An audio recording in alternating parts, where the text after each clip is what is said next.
You got it? Hello, my So- name's Sophia. We should be recording. Does everyone see a little? Yes. Okay, awesome. Okay, so I'm just gonna make sure we cover the introduction and the recording as well. So as I mentioned, I'm Shannon Portillo, co-chair of the commission, and I'll be the chair of the subcommittee.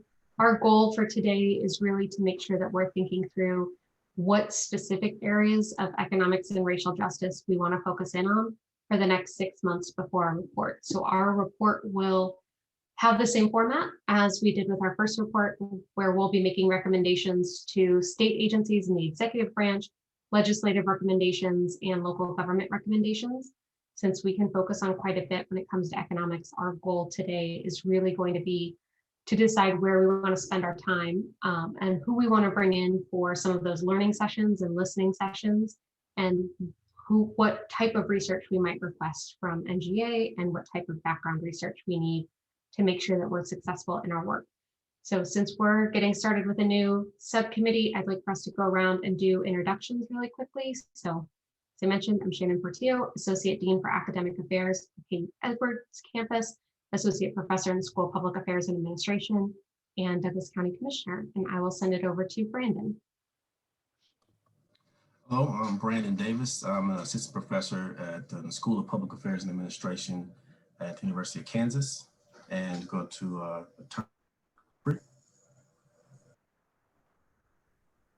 Hello, everyone. I'm Mark Dupree, District Attorney of Wyandotte County, and I'm excited to start some more work on this committee. And I'm going to throw it over to Mr. Nave. Good afternoon, John Nave, Kansas AFL-CIO, and again, it's good to see everybody and everybody's well. And Ryan, would you like to introduce yourself as well and give us a bit of information about your background?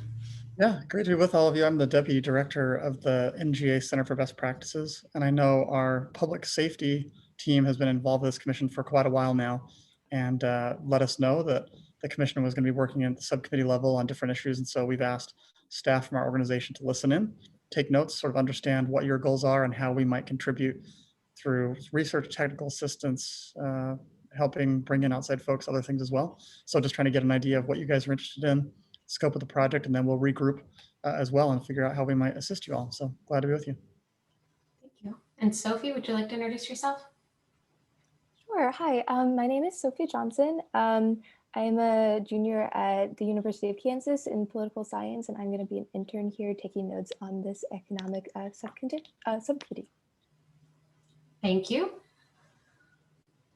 So in order to kind of start organizing our work, we had spent some time when we were in our large group last time, kind of thinking about some potential ideas. So some of the ideas that we talked about were small businesses, particularly small businesses owned by people of color, the digital divide, how we think about workforce development, and specifically jobs in trades and STEM fields that don't require a college degree.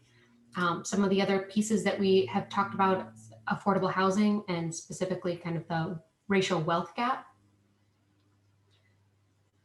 So where do we want to start our work?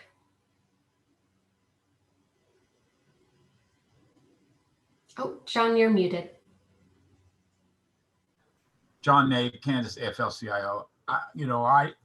With everybody coming from a different area, different regions, one of the things that, cities throughout, urban cities, Wichita, Kansas City, Topeka, Junction City, Salina, where there's our major cities in Kansas City, Kansas. One of the things about the urban core, when cities look at economic development, as we can see what Kansas City, how they've been successful in revitalizing that region over there. But there was a concern at one time of what they were doing downtown. So in cities, and because that affects the urban core, and economically, with the three major cities, we've got to, that's an aspect of how all that fits in about, like, for example, the city of Topeka and its urban core, as we see years back, where they were emphasis on the perimeter of the city, which I wasn't too fond of, because I think the strength is in your inner core and you have to develop going outwards. And so, in other words, bring that urban core and to flourish it and let it grow and move outwards where people feel like they were a part of it. Well, as we know, the history tells us about Topeka is that the urban core felt left out. And so that's an important aspect. And Mark can, because he's from Wyandotte County and he saw exactly how all that changed over the years, and he can speak to that, you know, how it affected Kansas City, Kansas downtown as it moved further out there on the range of I-470 and somewhat left out the downtown. And so that's something, the same thing applies to Wichita as well. So talking about economic frustration, and I know the citizens in the urban core were very frustrated. Speaking from Topeka, I know they were. And I can imagine some of that same sentiment from Wyandotte County and the Wichita area. So it sounds like one of our considerations for our time together might be, how do we balance urban and rural focus when it comes to economic development? Since we know that the state currently has a pretty big focus on rural economic development, which does include a lot of immigrant communities and communities of color as well. But when we're thinking about some of our classic urban cores throughout the state, we need to consider how do we move forward with economic revitalization without missing out on the urban core? This is Brandon Davis, University of Kansas. And maybe it's just be the Americanist in me, but I'm thinking that we should probably do it in maybe like two parts. So one part looking economically at, you know, the next year, this year, because we're going to have, you know, potentially a COVID bill, potentially infrastructure bill. So how do you capitalize in the next 12 to 18 months? And then also another part, how do we build on that in the future? And so I think thinking, you know, in the long and short term, how do we manage or try to put proposals that would help us, you know, in the now time, but also in the future? Because I think like what Mr. Nate was talking about, I think is very important, and it could be, and it would be like the next level, the next order development, because I think that we have to be attuned to what are the spending bills coming out of Washington, and how can we capitalize on that money in the state of Kansas in the short term as well. This is Shannon Portillo. So I do really like the idea of thinking about short term and long term, since we know that the COVID pandemic and the economic fallout has had some major racial implications. Even the latest job numbers, we saw that it was almost exclusively job losses by women of color. And so how do we think about the short-term economic implications of COVID, the short-term economic recovery from COVID, and then our longer-term pieces around economic growth? This is Mark Dupree, Wyandotte County District Attorney. I agree with that. And I think that along those same lines of short-term versus long-term is not just looking at what is happening right now, but what could be soon to come down the pike. Specifically, one thing that comes to my mind, and I know the COVID bill is happening, but I was listening just the other night to the NAACP, and they had the incoming new HUD from the Biden administration on there, and she spoke of how African Americans own housing on the same level as they did in 1968 when we first passed the Fair Housing Act, right? And so we know that they're coming in to try to do something about that. And along those same lines, when we're looking at economic impact, when we're looking at housing, that is a huge component that has been desperately impacted amongst minorities, Black and brown folks throughout the state of Kansas. And I think it's something that we absolutely need to really take a deep dive in. Mr. Nate was absolutely correct concerning the development closer out in the Legends area. And I'll tell you, I grew up in the inner city of Wyandotte County.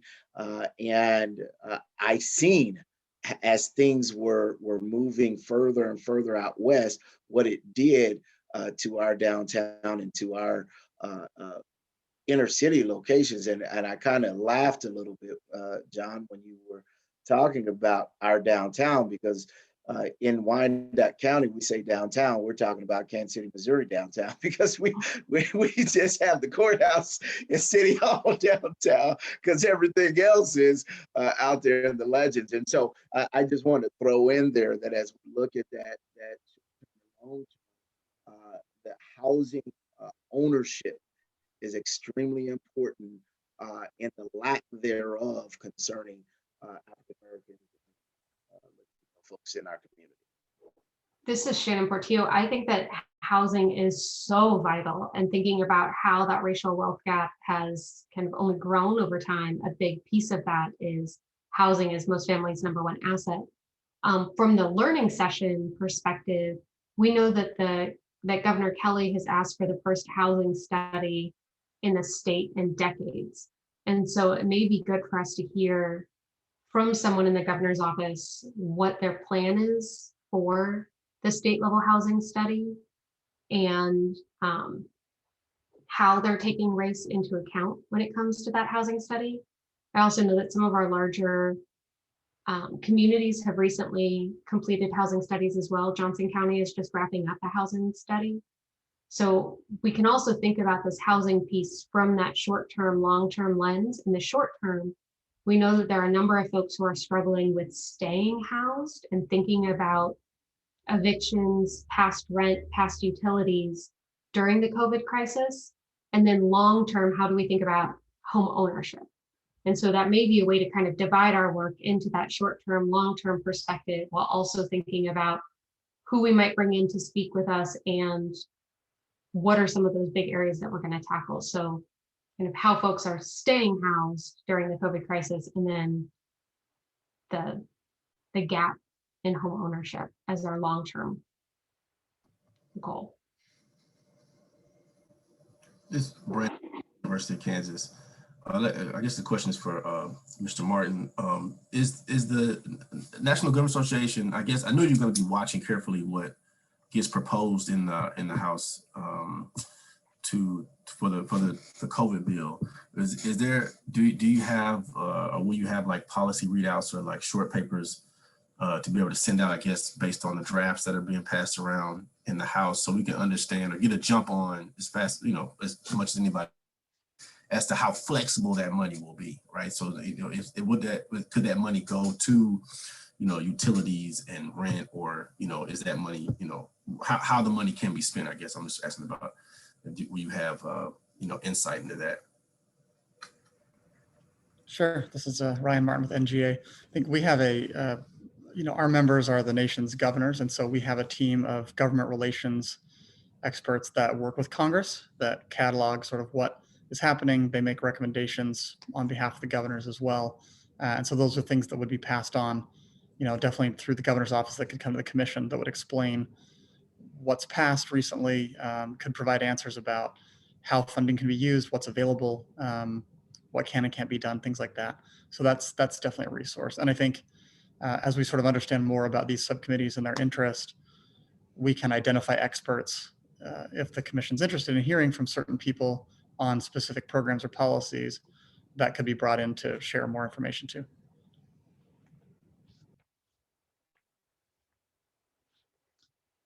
This is Shannon Portillo. So a big part of what we spoke about last time when we were brainstorming is workforce development. And I would love to hear some thoughts on how we might think about workforce development from both this kind of short-term and long-term perspective.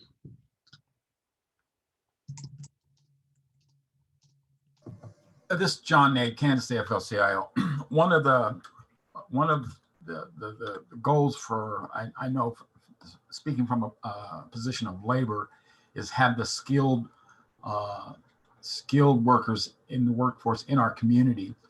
And I know what Topeka has for example, Washburn University has a Washburn techno school over in the east part of the city, where uh, uh, that reaches all economic status, but particularly people of color in the urban core, that there's a skilled training available.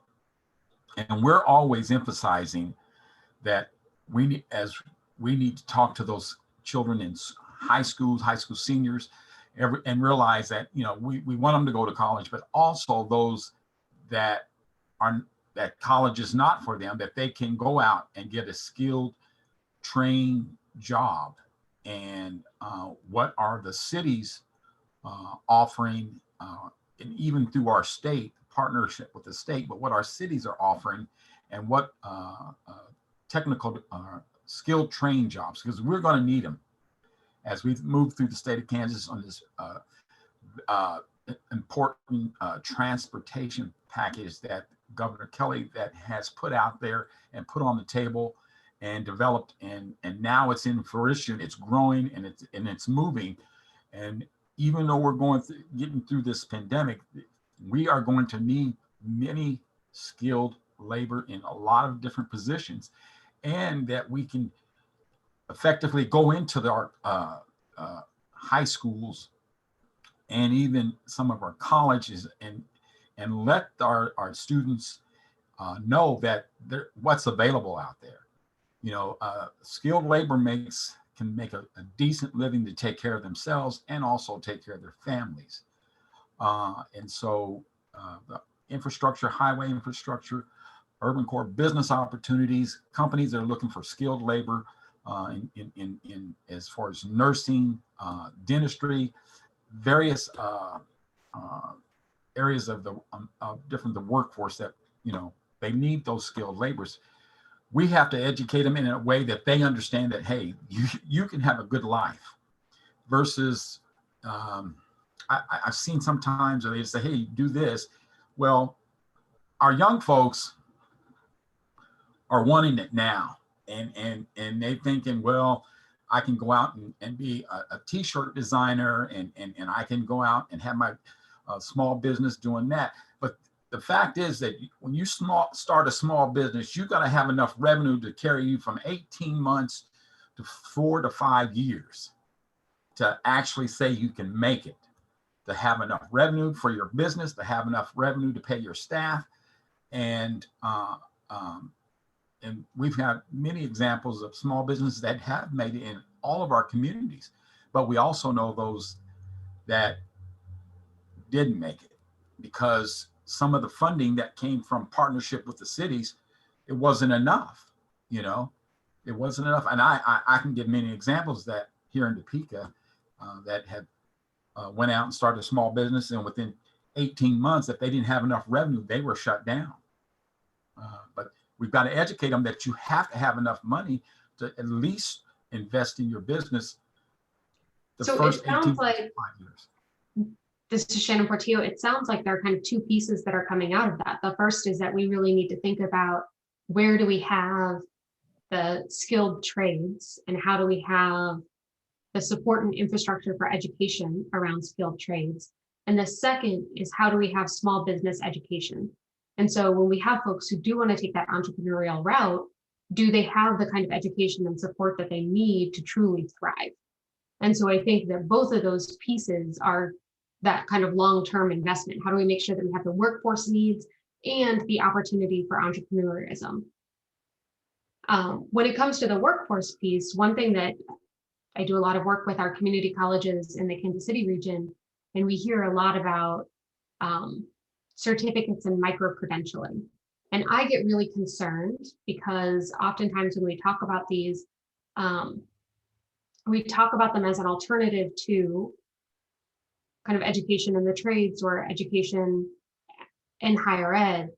And yet when we look at some of those career paths, you still need a degree or a full education to achieve some of those things. And what we have seen in some of these spaces is that students of color get kind of trapped into these credentialing spaces rather than into degreed spaces. And that creates a two-tiered workforce and lack of upward mobility.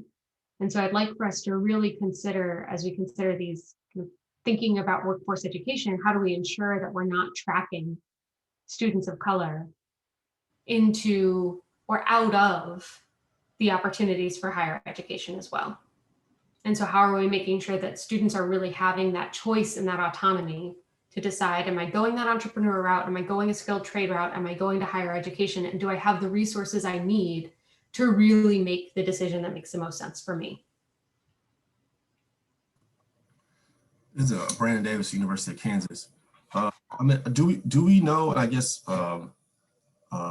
Nate, John will probably be the best person to answer this. Do we know where the need is as opposed to like skill level? Do we know like how many plumbers were short, how many nurses were short, and things like that? And how does that line up with our technical schools in order to incentivize people to go into those areas? And also, what will be projected to be needed if we get $50 million in transit money or something like that? What would we need to meet those needs? And maybe a possibility of having some type of tuition reimbursement or some type of program, whereas you come here and you get a degree in plumbing at a university school in Kansas, and if you stay and work in Kansas for 5 years, we'll pay your 2-year degree or something like that, or like incentive programs, because incentives matter when you talk about, This is Shannon Portillo. So what I propose for our subcommittee, and this is kind of open for discussion, but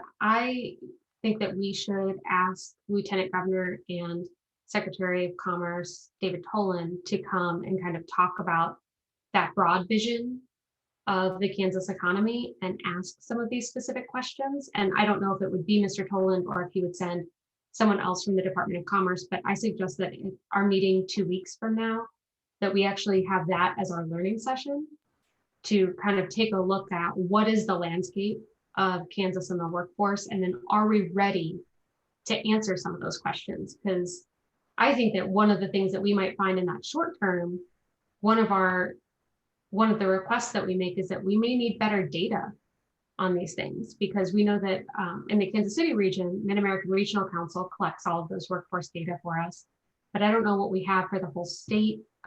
Do we really? I think it might be good for us to have someone from KBOR, the Kansas Board of Regents, come speak to us. So while they're technically only in charge of the 6 Regents universities, they do convene our community and technical colleges as well. And we may have a representative from the community and technical colleges come speak to us.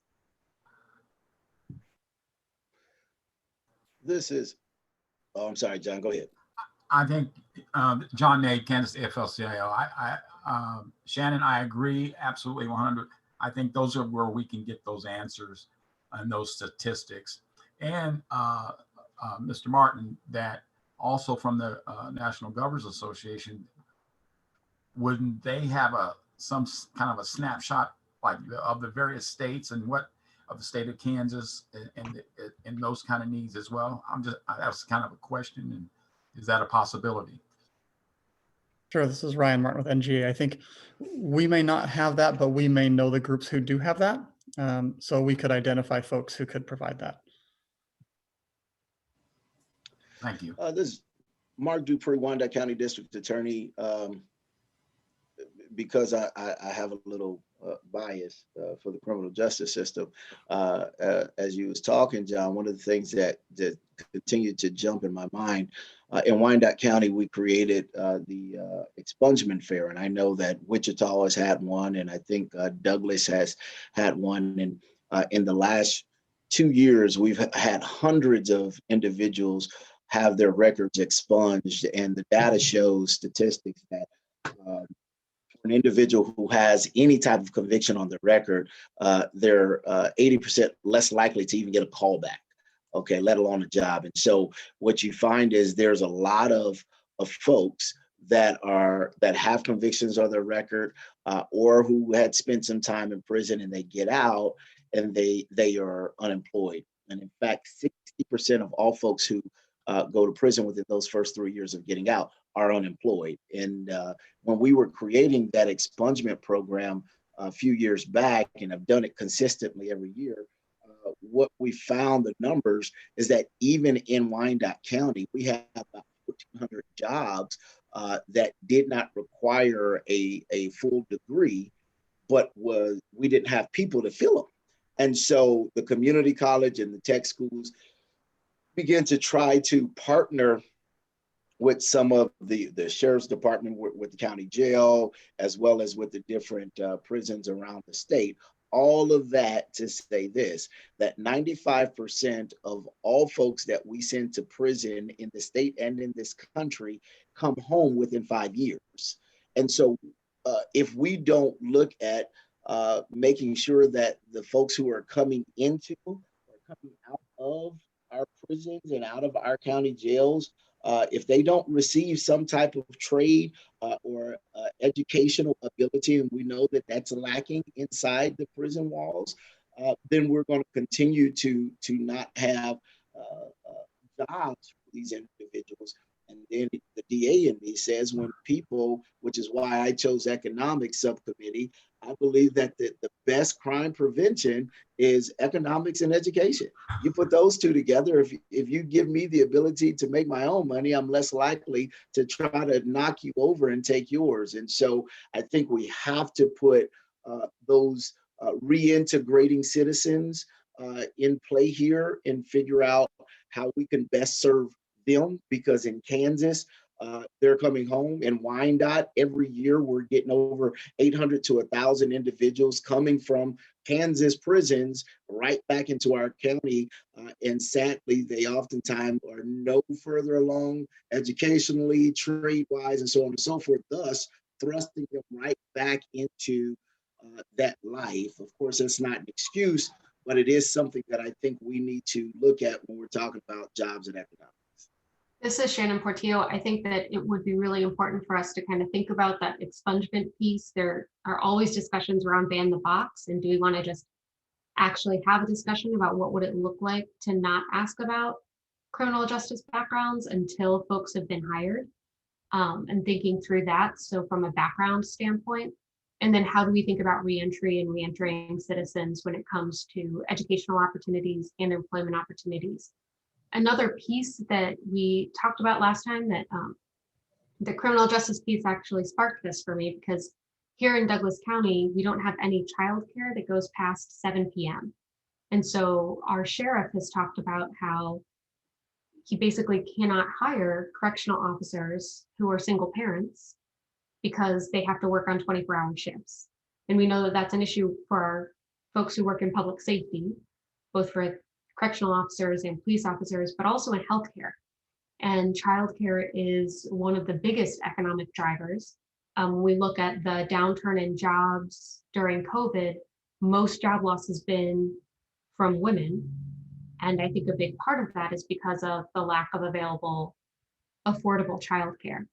And so part of that, when we think kind of in the short term and long term, is one, how do we make sure that childcare is accessible? But then how do we also make sure that childcare workers are paid?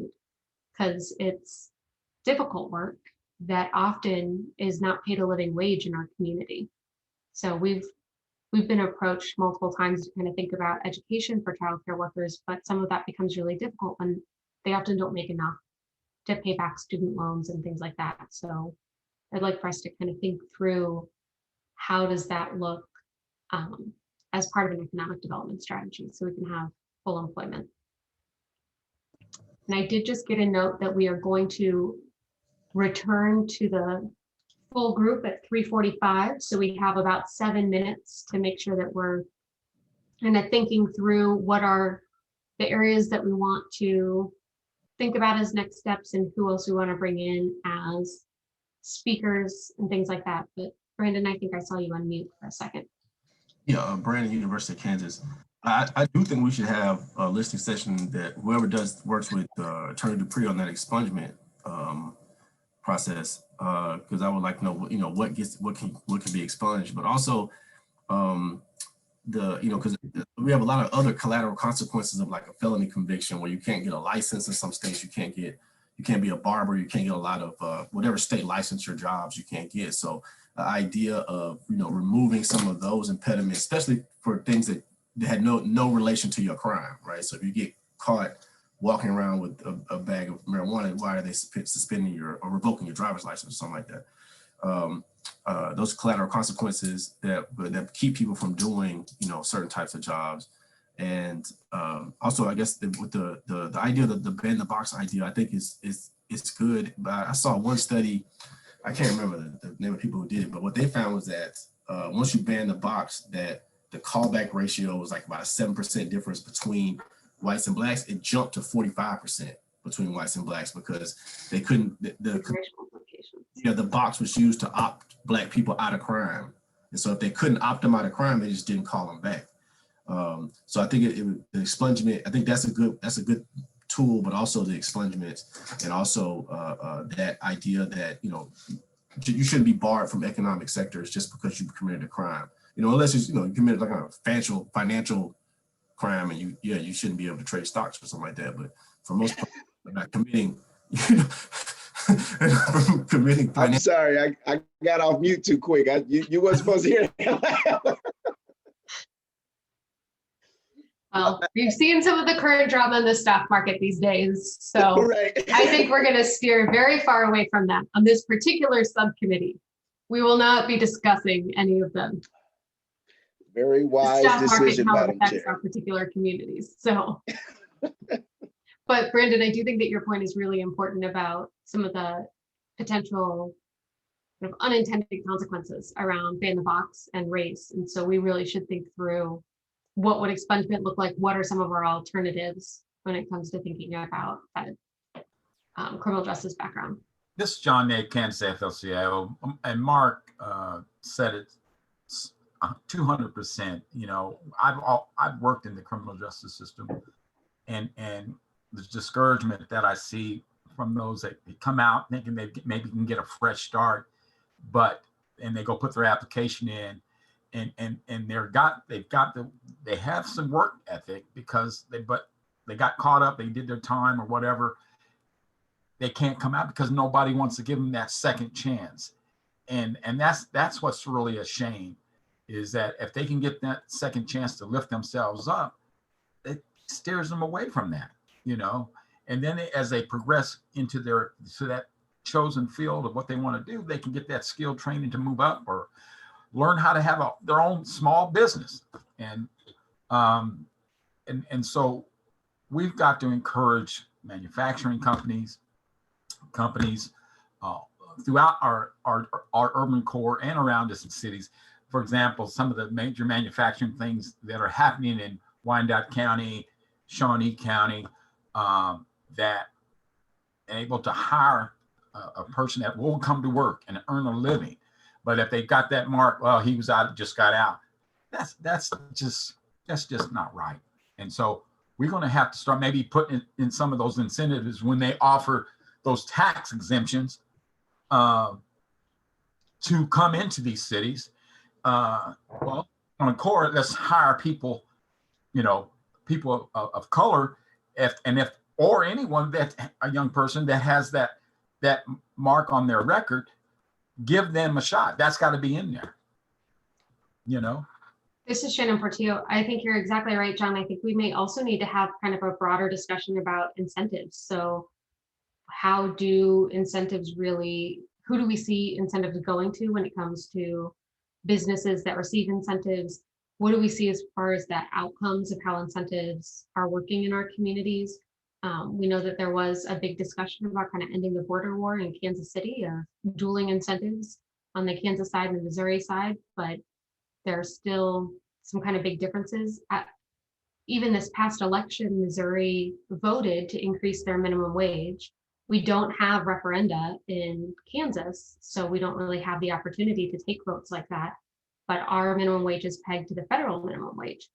So a minimum wage job on the Kansas side pays you $7.25 an hour, but a minimum wage on the Missouri side of the state line will pay you over $10 an hour. And so we really need to think through how are tax incentives structured and what does that kind of look like for workers, and how do we think about the minimum wage and how that affects workers, particularly workers of color in our state. This is John Ned, Kansas AFL-CIO, and I'm going to stop real quick. And that's Kansas being the right to work state that has really actually hampered us in giving those opportunities for workers all across the state to have a decent wage, to make a decent living for themselves. Yeah, I think that thinking through how being a right to work state has prevented union organizing, and what does that kind of look like, and how might we consider, because we know that organizing has had disproportionate effects racially. But we're about to get pulled back, so I think we're ready to report out with a very full agenda for where we're going to go as a subcommittee. I'm looking forward to working on it with you all. I would just like to say that this is the cool kids group. And so I'm glad I was able to be a part of it. It's going to be great, guys. I'm happy you chose us, Mark. I was thinking the same thing. Mark, you're right on spot. Right. Oh, that's good. Shannon, you are going to enjoy this group. We'll get the good work done and we'll have fun doing it. I'll see you all back in the big room. Indeed. Good afternoon. This is Dr. Anderson, co-chair. It's kind of neat seeing everybody flying back into this space.